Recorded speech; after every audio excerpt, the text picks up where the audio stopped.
কবরটা তোমার জন্য লাল সিংহ নয়, তোমার সেই কবরটা তোমার জন্য আসানি হয়ে যাবে।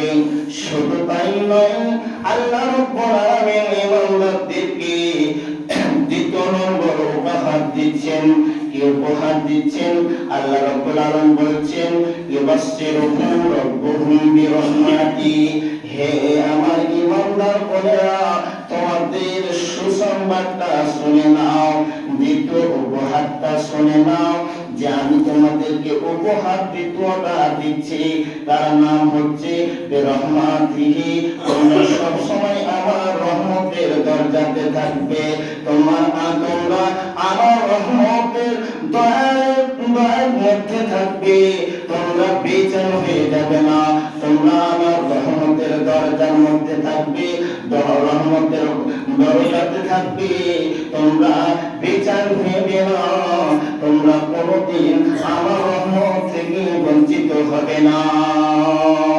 শুধু তাই নয়, আল্লাহ রাব্বুল আলামিন ইমানদার ব্যক্তিদেরকে তৃতীয় নম্বর উপহার দিয়ে বলছেন, ওয়ারিজুন। আল্লাহ রাব্বুল আলামিন বলছেন, আমি ইমানদার ব্যক্তিদের উপরে আমি সব সময়ের জন্য রাজি থাকব। আমি ইমানদার ব্যক্তিদের জন্য আমি সব সময়ের জন্য রাজি থাকব।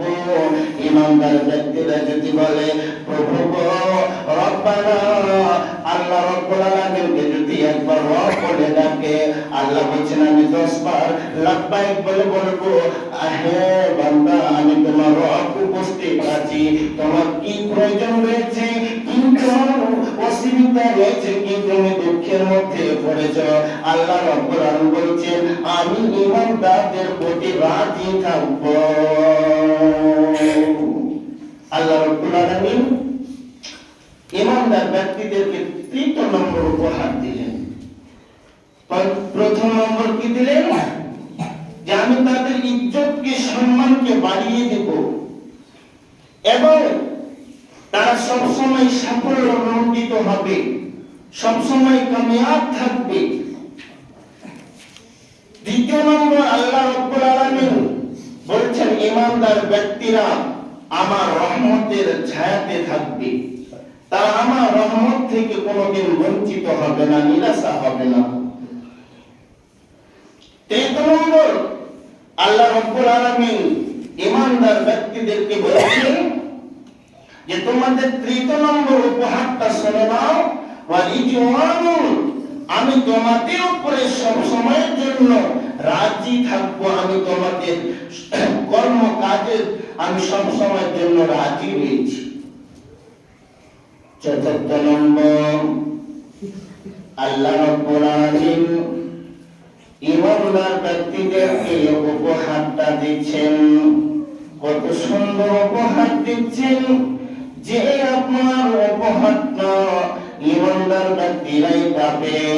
আল্লাহ রাব্বুল আলামিন বলছেন কি উপহারটা? জান্নাতুন ওয়া নাঈমুন মুকিম। আল্লাহ রাব্বুল আলামিন মুমিনদেরকে, ইমানদার ব্যক্তিদেরকে চারখানা উপহার দিচ্ছেন। পঞ্চম নম্বর আপনার চতুর্থ নম্বর উপহারটা হচ্ছে এমন একটা জান্নাত দিবে, সে জান্নাতটা আওতার মধ্যে থাকবে, সে জান্নাতটা এমন একটা জান্নাত যে তার কোনোদিন বেচैन হবে না। সে জান্নাতটা এমন একটা জান্নাত যে আপনার গত বছরে আপনি আম কোরআনে পাবেন কিন্তু স্বাদ পাবেন না, কিন্তু এমন একটা জান্নাত, সে জান্নাতে আপনার কোটি কোটি কোটি বছর ধরে যে আপনি ফল পাওয়া যাবে, সে ফলটার কোনো আপনার টেস্ট চেঞ্জ হবে না, তো স্বাদ চেঞ্জ হবে না। আল্লাহ রাব্বুল আলামিন বলছেন আমি চতুর্থ নম্বর যে উপহারটা দেব, সেই উপহারটার নাম হচ্ছে জান্নাত। জান্নাতটা কেমন হবে? আল্লাহ রাব্বুল আলামিন বলছেন নাঈমুন মুকিম, সে জান্নাতটা সুখময় চিরস্থানের মধ্যে থাকবে।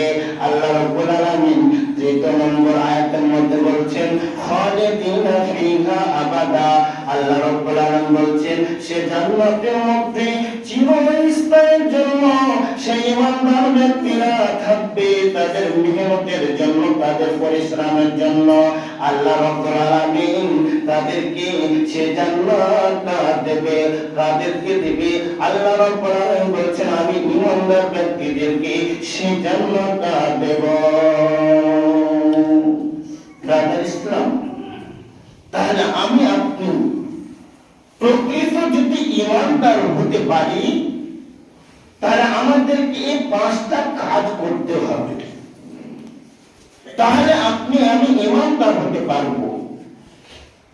আর এই 5খানে যখন কাজ করব তখন আল্লাহ রাব্বুল আলামিন নিশ্চয়ই, আমার কথা নয়, স্বয়ং আল্লাহ রাব্বুল আলামিন পবিত্র কালাম পাকে, পবিত্র কোরআন কারীমের মধ্যে বলছেন যে আমি 5খানা ঈমানদার ব্যক্তিদেরকে উপহার দেব।